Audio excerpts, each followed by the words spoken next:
You ask Tiger to solve. This deals with linear equations with one unknown. The final result is x equals 7.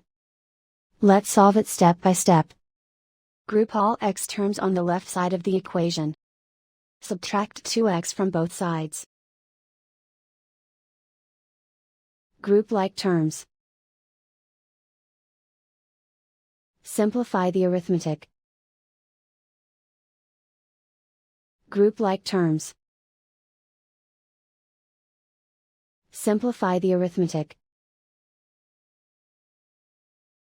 Group all constants on the right side of the equation. Add 14 to both sides. Simplify the arithmetic.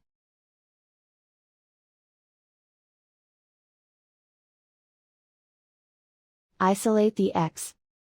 Divide both sides by 3. Simplify the fraction. Find the greatest common factor of the numerator and denominator. Factor out and cancel the greatest common factor. And so the final result is x equals 7.